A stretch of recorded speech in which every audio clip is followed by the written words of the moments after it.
Welcome back. It's your boy Fresh. And I'm Mary, and we are a Co-ople of nerds. And for this week's Kickstart My Review, we are going to be reviewing Fallen Angels. But before we begin, don't forget to give us a like, a subscribe, and follow us on Facebook and Twitter.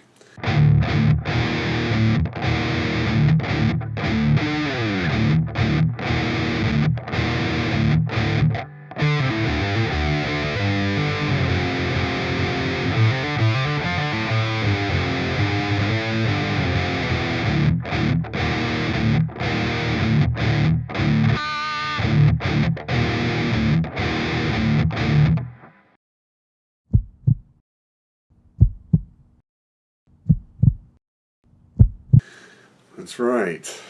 So this game is Fallen Angels. It was created by John Keane, and it was published by Side Room Games.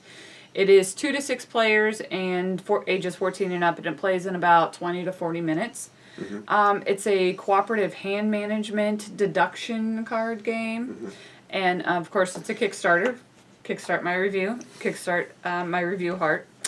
And Kickstart My Review Heart. Yeah, My Review Heart. And it's an entry weight game, so it's not. Yeah, it's not too complex. Anyone can pick up and play this and learn it pretty quick, which is nice. So we break all of our games into 3 categories, and the first one is components/art.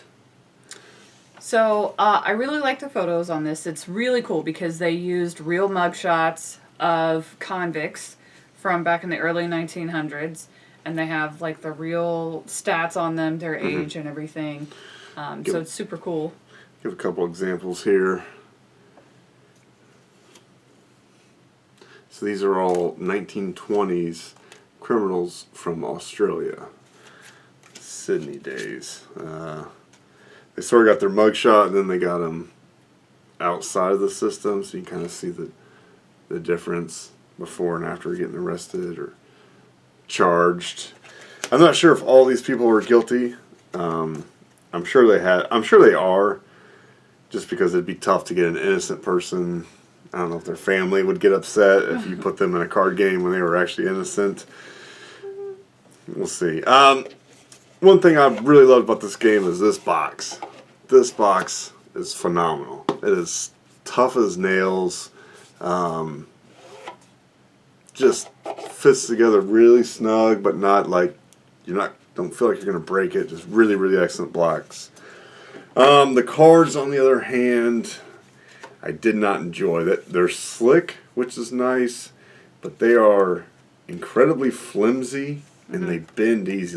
We've only played this game 3 times, 4 times. Yeah, and they're all bent. And they're all warped, and just from shuffling, and then you have to do this. Yeah, part of the game you have to hold up the cards in such a manner.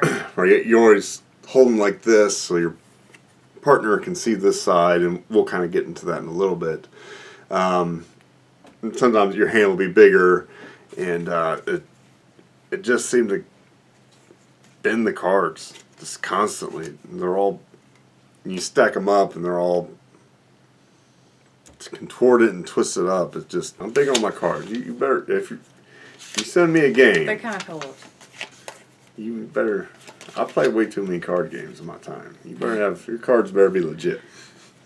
So the next category is story/theme.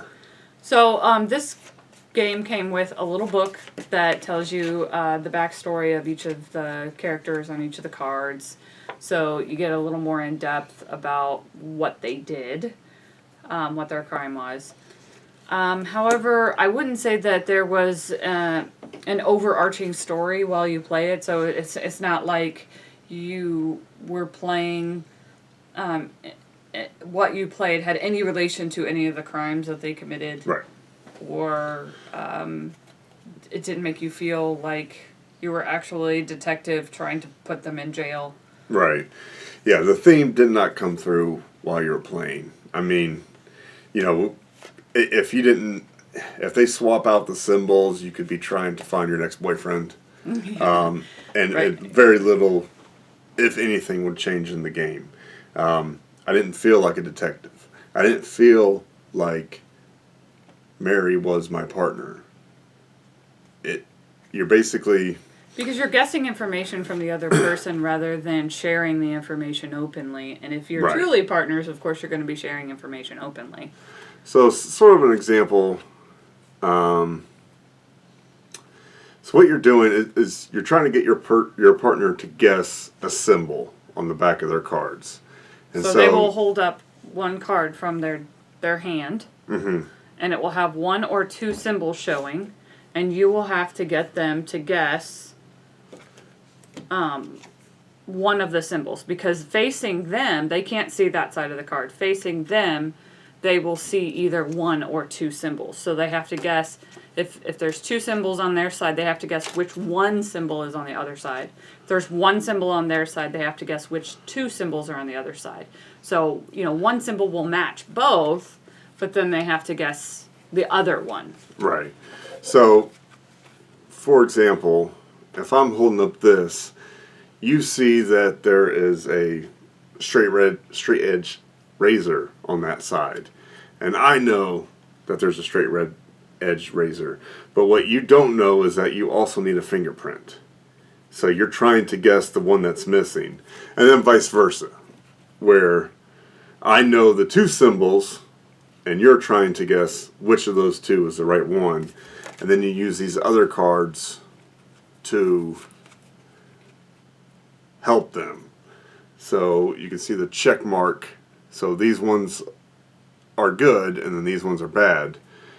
But on this side, how I see it, I can only see one of the symbols. Right. So they tried to... So it throws you for an extra loop because then there's an extra symbol there, just depending Right. on which way that the card is positioned. Mm-hmm. But yeah, it didn't feel like a detective game. And even... here's sort of... Yeah, never mind. It didn't feel like a detective game. It didn't feel like we're working together. It sort of felt like Go Fish, where you're just trying to guess what the symbol was. Right. And whether the guy committed a murder or cooking food while suffering from a venereal disease. That's his actual crime. I thought that was funny. Or grand larceny. You just... Didn't matter. It doesn't make any difference to... Yeah. This person murdered. The other person cooked a grilled cheese where he had some herpes. Doesn't matter. There's no implications on the game. Right. Those seem like complete opposite ends of the spectrum in terms of crime. And hence your point earlier where you could have just been picking your next boyfriend. Mm-hmm. What was on the face of the card did not matter when Right. you're just matching symbols. So I'll go into gameplay. This game is not built for two people. You have this sort of dummy character that... When you're playing with two people, there's a dummy character. Right. So the other person kind of has like a pseudo two hands, but there's no hand management on the dummy player because that hand gets cycled through each time. So you can't, like, oh, I'm going to get, try to balance out all my clues that I see so that way I'm not ever, just completely out of fingerprints. So I've always got at least one I can show her. That character doesn't play like that. Quick and portable, tiny little box, you can fit it in your pocket. It's 20 to 40 minutes. I think each of our games was done in under 40 minutes. So, so one thing about setting up this game, you shuffle the deck, and then you take it and you rotate it, and then you shuffle the deck, and you're supposed to do this all under the table. And then you take it and you flip it, and then you shuffle the deck. And basically what that does is it gives you like sort of levels. So you got a 1, 2, and a 3 there in the top corner. Basically that means how many times you have to guess what these symbols are. So if you guess a 3, you flip it and rotate it. Now you're at a 2. And there's different symbols. So that was a fingerprint and footprint. Now it's a fingerprint and Weapon. straight edge. And then until eventually you get down to 1, and then when you guess the symbols for the 1, then the person goes, they get their conviction and they go to jail. Right. If I were to guess wrong or Doug were to guess wrong, then the person gets set free. Right. And where the problem comes in, so you have this hand and you have the dummy player, so you're always setting your hand down to deal with their hand. But your hand has to remain in a very specific order. So if you set it down like this and then pick it up backwards, you have completely messed up the game. Yeah, If you've, went to grab your drink and accidentally dropped it, you've completely messed up the game. It is... all the cards can be rotated, flipped, turned, and it's just... Right, they basically tried to fit 4 cards onto each card. So you got this one, and then back here, this one, and this one. And so each orientation you'll have to solve.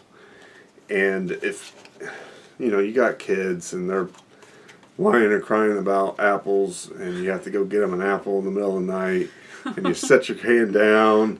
And their cards, they can kind of slide. They're spinny. They get all warped, and so they're... I just don't like having to keep track of which specific direction do the cards need to be when I pick them back up. You have to be very careful about that. And multiple times I was like, I don't know which way my hand is really supposed to be right now. And then that just messes up the game because your 1 is now a 3, and so you were right on the verge of arresting that guy and making it towards your goal of 12 criminals or 12 convictions. Now he just basically bought himself 2 more crimes, I guess. We put all of our games into one of 3 categories. Play means it hits the table as often as possible. Display means you leave it on the shelf and break it out when the urge strikes. And stay away means you leave it at the store for someone else to get. And for us, this game is a stay away. It's too fragile. That whole hand, if it gets rotated or flipped, just completely destroying the game. And it's not complicated enough. There aren't enough aspects to it to make it interesting. Right. When you're just matching symbols. We play a lot of Chronicles and Crime, and if we want to play a detective game, we're going to go to that. We're not going to this. Yeah. I really love the art. I think the black and white pictures are absolutely beautiful. It's fun, interesting stories, backstories. I would just wish they would have took that idea and built a better game around it instead of glorified Go Fish. But hey, that's just us. You may think differently. If you've tried it, let us know in the comments below. I'd be happy to be proven wrong. I do think this game would play better at 3 to 6 than 2 players.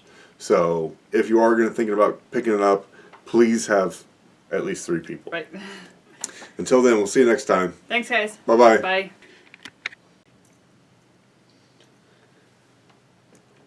Hey, Pumpkin. I feel like we were just here. Maybe we were. Or maybe this is the Twilight Zone. Maybe. Or maybe we're really behind on our videos. And, I haven't posted November pickups yet. Might do a 2 for December and November. Well, our December pickups are real small. Yeah. Dang kids. Yeah. Dang Corona. Well, it was more the kids just not being able to, having to spend money on them. Yeah. For Christmas. Yeah. All right, you ready?